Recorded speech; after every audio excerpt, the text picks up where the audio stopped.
Hello, my name is Lee Brandt. I'm a developer advocate with Okta. If you'd like to know more about our developer products, you can go to developer.okta.com. If you'd like to know more about me, you can follow me on Twitter at Lee Brandt. Today we're going to build a Preact app and we're going to add authentication to it.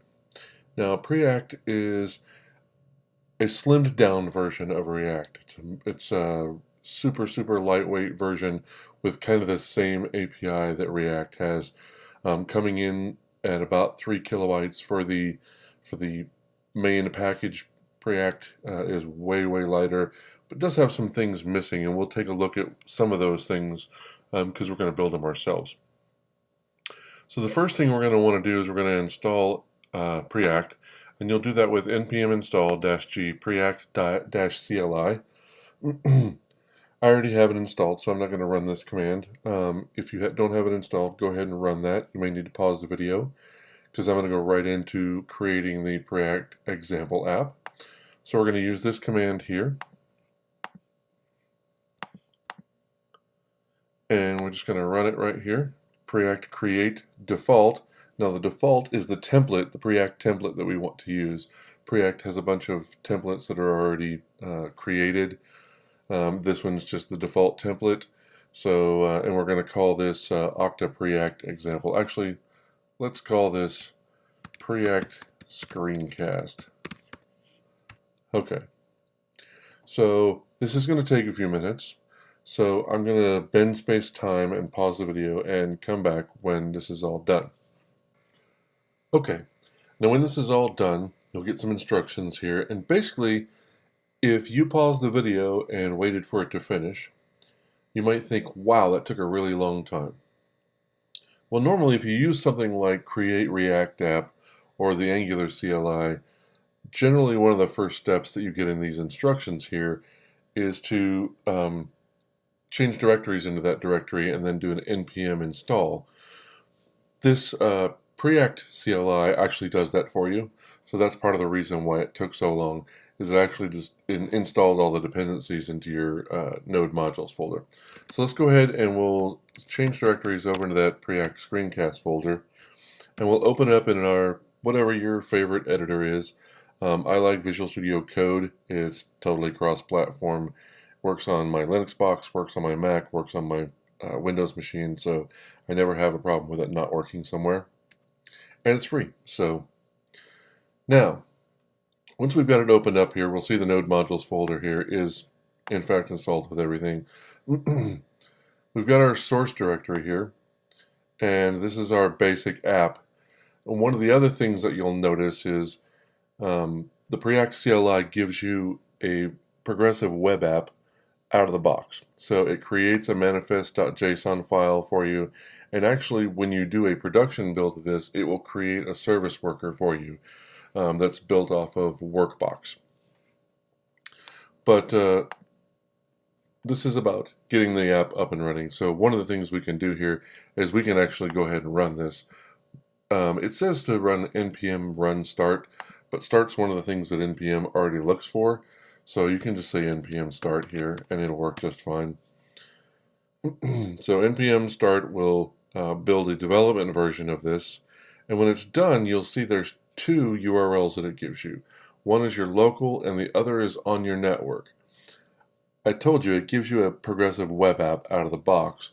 So this on your network is a place where you can actually pull it up on your phone and check it out on your phone. So it's pretty cool. We care about the local host is really all we care about right now. So let's go ahead and open this URL. When I open this URL, we'll see a basic Preact app that's built for us. We've got me and John profile pages, but those aren't really profile pages. There's no identity management built in. These are just kind of dummied up pages to show you some of the things you can do. So what we're going to do is we're going to rip that out and we're going to replace it with an actual Preact app. So one of the first things you're going to do is you're going to want to create an Okta application. So if you don't already have an account at Okta, just go to developer.okta.com and go to sign up. And you really only need your first name, your last name, your email address, and your company. So it's pretty straightforward. It's free forever. and you get, I think it's like 7,000 active users per month for free. So it's pretty substantial. So once you've got your account set up, I already have mine set up, you'll get a URL like this one, dev-and 6numbers.octapreview.com. And when you go into that and you'll log into it, and you'll be taken to your developer dashboard. Now on the developer dashboard, right at the top right hand side here, you're going to see your org URL. And you're going to want to make a note of that because we're going to use that later. But just note where that's at. And if we go into applications, I'm going to go ahead and remove this application. We're going to go ahead and recreate it. So you'll come in, you won't see any applications if you've created a new account. So we're going to create a new application. And this is just a little two-step wizard. You choose single page app because that's what we're creating with Preact. And then the next thing you do, we'll set up some settings. So we'll call this Preact Screencast. You can call it whatever you'd like, but I'm just going to keep it simple and call it Preact Screencast. We're also going to have this thing redirect to the root of the application on login because we're going to have our login component handling that. So we want to make sure it goes back there. One of the things you'll also notice is that you'll see this group assignments. By default, everybody in the everyone group will be assigned to your application, will be able to log into it. Now I have a couple of users already in there. You probably, if you've created this app for the first time just now, you won't have any users in there. You may want to go put some users in your everyone group. If you want to put another group in there, you can remove this and add another group to it. The last thing is we're going to be a client acting on behalf of the user, means we're using the explicit flow. So we'll hit done, and it'll take us to the general settings page for our Preact Screencast app. And it's basically got all the stuff we just set up, set in here, but it's got a client ID. And you're going to want to make a note of that as well. So you can get to it on the general settings tab of your application. But you can also, when you're on the application listings, it'll show it right here. So it's pretty handy to be able to get to it right there. So now we've got our application built. One of the first things we're going to want to do is go ahead and install the Okta SignIn widget. The SignIn widget is by far the quickest way to get started with Okta Authentication. It gives you a little JavaScript sign-in board all out of the box, and you don't have to do anything else. So that's not what we wanted, is it?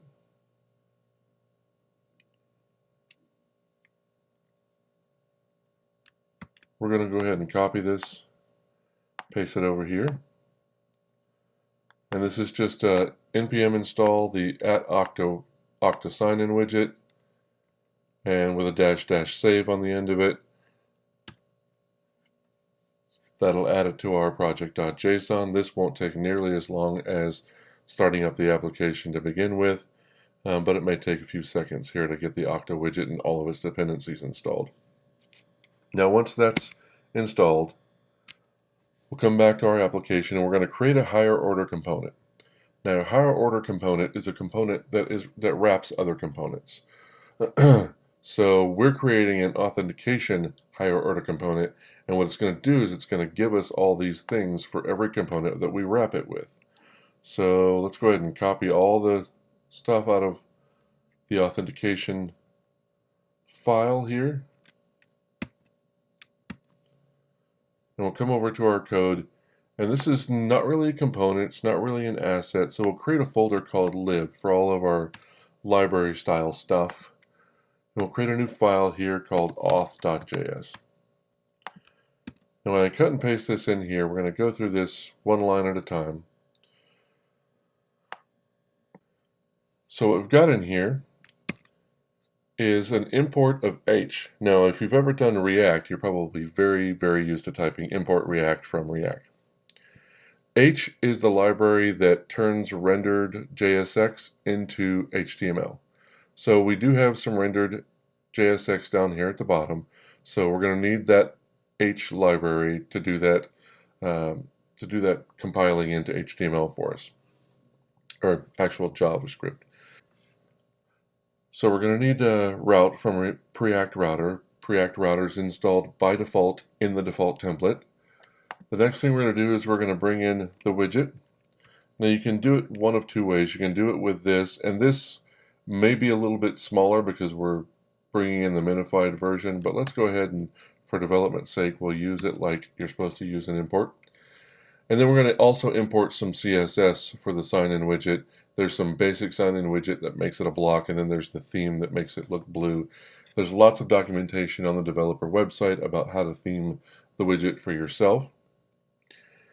And the auth component is actually just a class. So class auth, it's got a constructor, and we're going to set up some things. Basically, all of these things here are just binding each one of those functions, binding their this context to this auth class. The next part is the more interesting part. So we've got this.widget equals new Okta sign-in. So in the Okta sign-in widget, we're going to create a new one of those.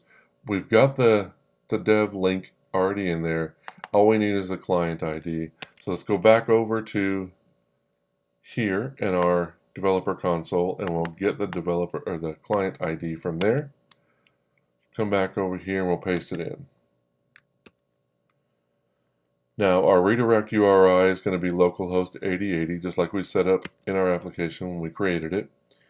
And there's some auth params that it needs to get set up. One of the things is the response type that we expect to get back. In this case, we want an ID token and an access token, which is just called token here. There are three scopes that we want to get back in the ID token. So the ID token is going to have a bunch of information about the user in it, and the scopes is where we tell it what information we want to include in that token. So the OpenID, which gives us all the OpenID information about that user, like how to go get more information about that user. We want the email address of the user, and we want the profile object that goes with that user. The isAuthenticated method, all it does is check to see if there's an access token in the token manager for the widget, and if there is, it returns true. If it doesn't, it returns false. If you never used this before, it's just a Boolean creator. So if there's a value, it returns true. If there's not a value, it returns false. So the next thing is the get current user, which does something very similar. Just checks the token manager to see if there's an ID token, and it returns it. The ID token has everything in there about the user. It has the OpenID information about them, which is links back to get more information about that user, who the issuer was, when the token expires, all that good stuff. And then we've got the email and the profile that's going to be in that token as well. Then the login function, all it does is route the person to the login page. The logout function does the exact opposite. It clears everything out of the token manager. It runs the widget's signout method, which signs you out of Okta on the server. And that's the reason this needs to be asynchronous, because we want to wait for that to come back before we redirect them to the location, to the root of the application. The last thing, or second to last thing, is the handle authentication.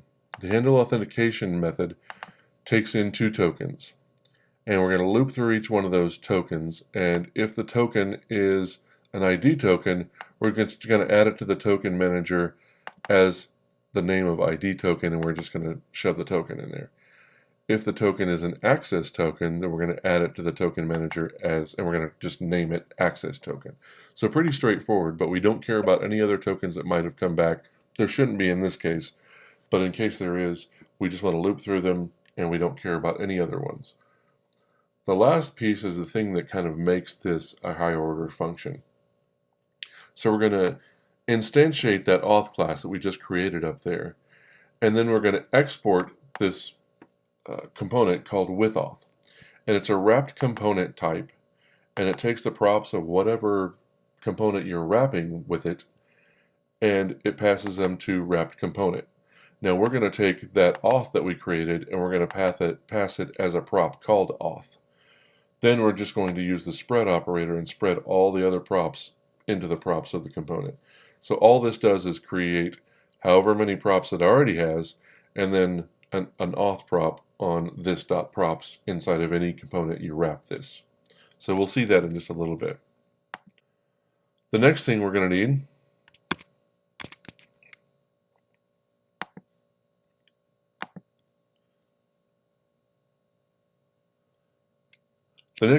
need is a widget wrapper. This is just going to wrap the Okta SignIn widget. So if we copy this over and we create another folder or another file in here called Okta SignIn.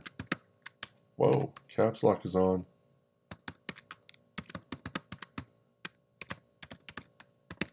We'll create a file called Okta SignIn widget.js.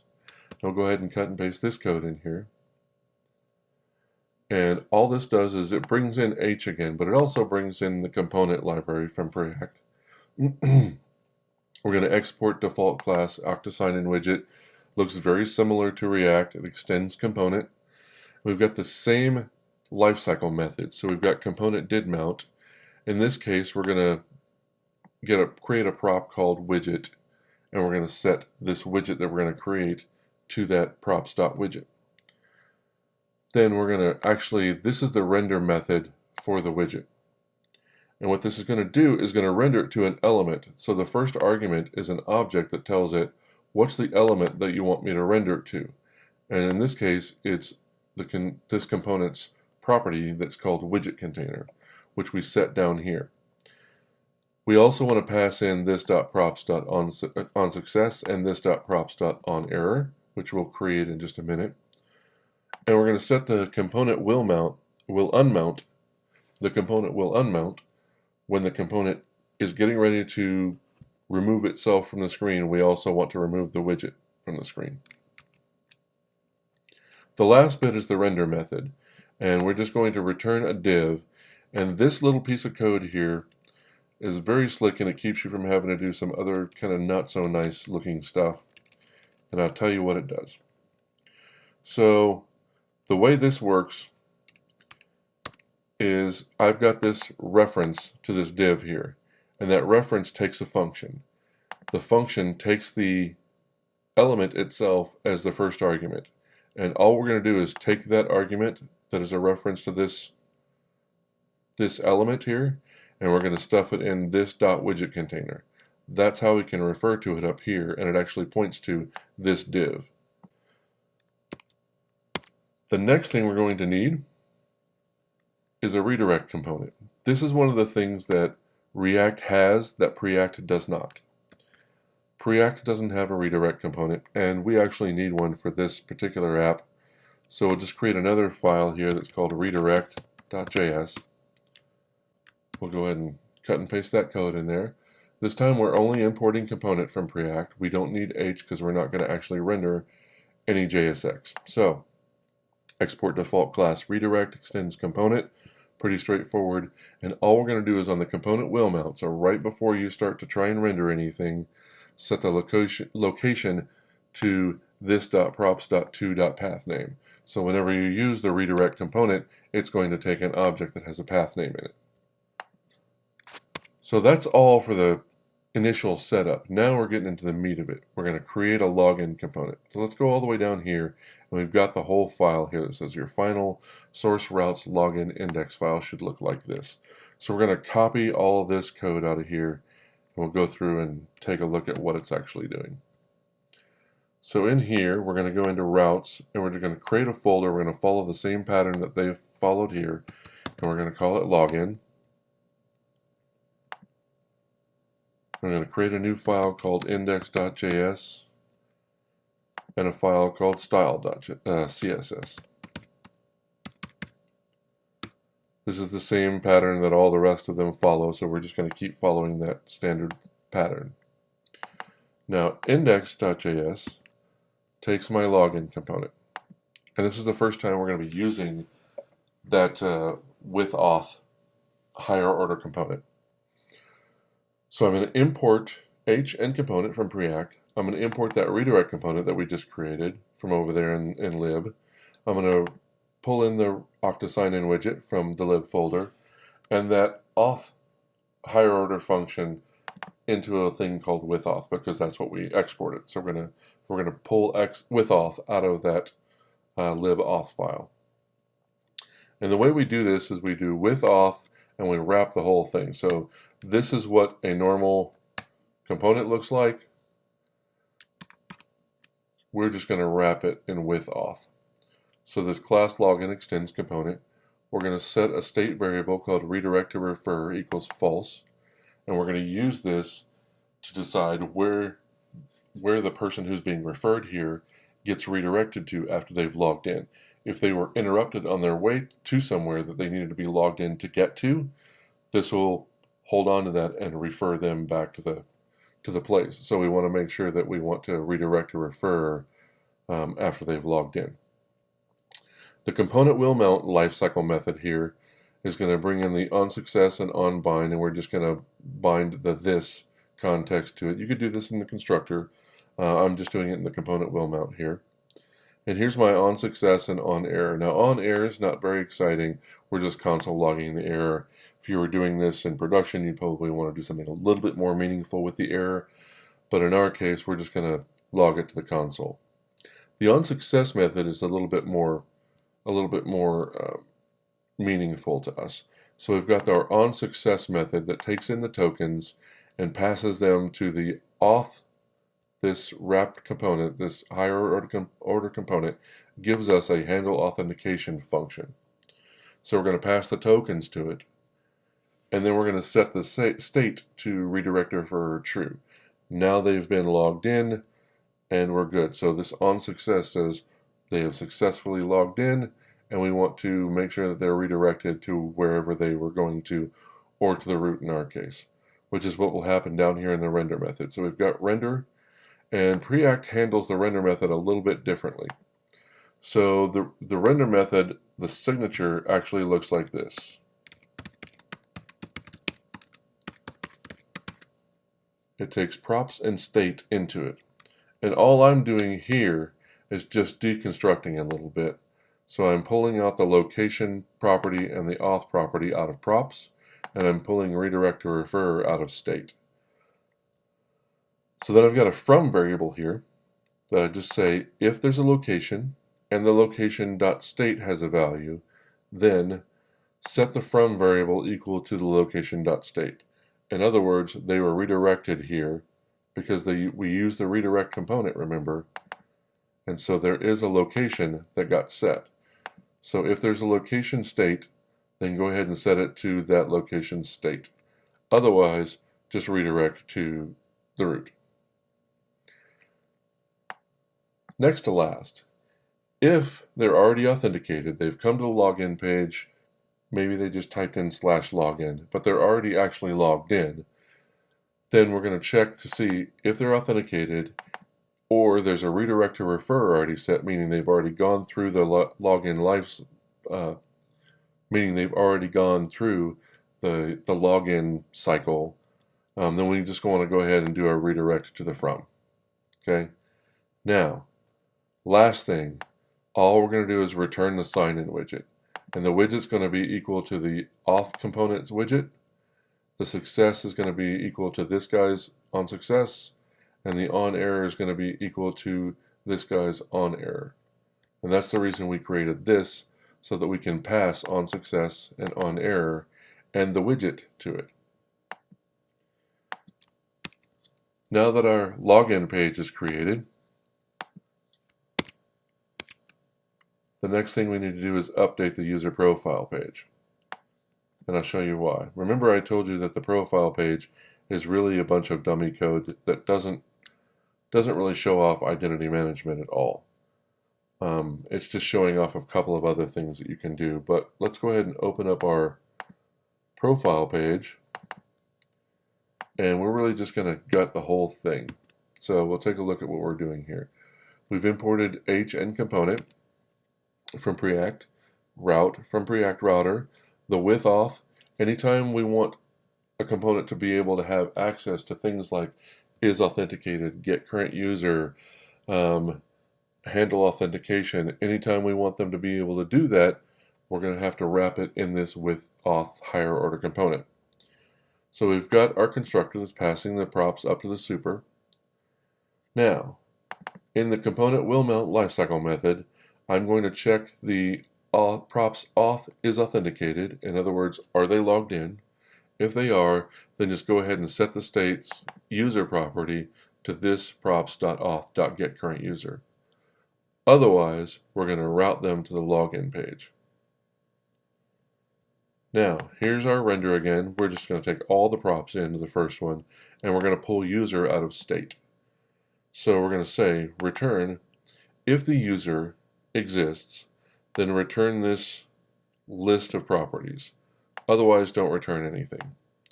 So we're going to set the profile, the name, and the email address that we want to show from the claims. Something else that's kind of interesting is we have this style CSS over here, and we've got a class called .profile. Okay? So in order to use this profile class, we can actually bring this in, import style from that style file, and it actually uses it in here, style.profile. So we can go ahead and create the heading and the key and the value, just like here. Heading. It's already in H3, so let's just make the font weight bold. And in the key, we're also going to make the font weight bold.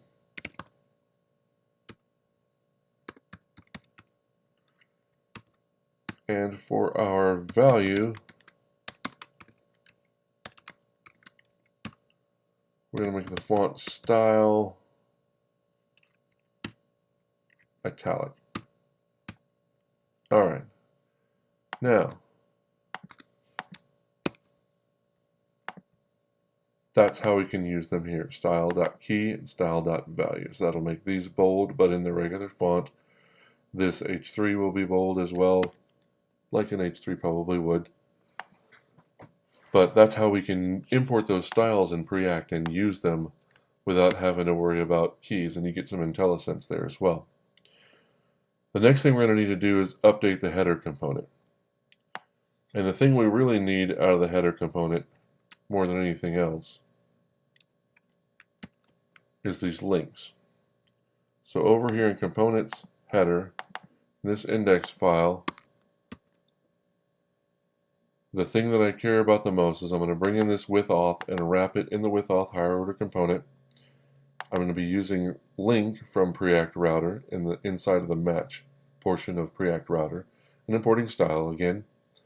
So I just check before this mounts, I check to see if they're logged in. If they are, then I set a state variable for user to the current user. Then I pass that user in from state and I use it down here. So if there's a user, then show the profile link so they can get to their profile. And here, if there's a user, then show the logout button. If there isn't a user, show the login button. And in this case, we're binding it through the onClick method.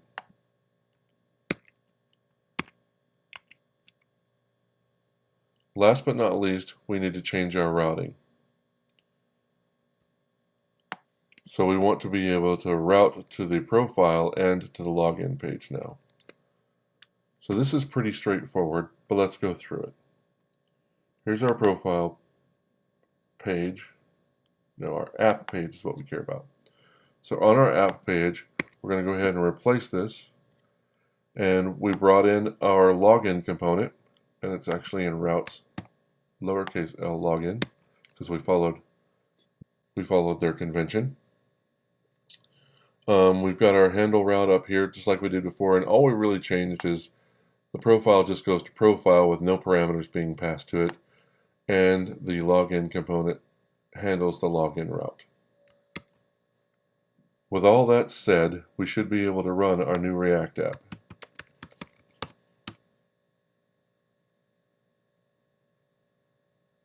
And we'll get a warning here saying that the Okta SignIn widget's a little bit too big and it doesn't want to try and bundle it up into its bundle, which is fine with us. And we've got our login URLs again. So let's pull up localhost. And it's 8080. And we've got our regular app that we had before, but the profile for me and John is gone, and there's just a login. And when we go to it, we see the Okta SignIn widget loaded. And so my user, Jim Beam at bourbon.com, and his password. And when you get logged in, it'll take you to the home page. That's where we went from. And here's our profile page. We've got profile. The keys are bolded. These are italicized. And that's my user's name and email address.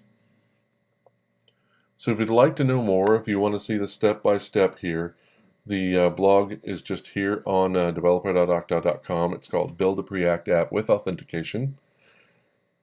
And definitely check out some of the other things that you can do with Preact and with React. There's lots of other articles on the blog about React, Preact, Angular, whether you're using Java, Node, or .NET on the back end. It's all there. So thanks for coming by, and I hope you enjoy Preact.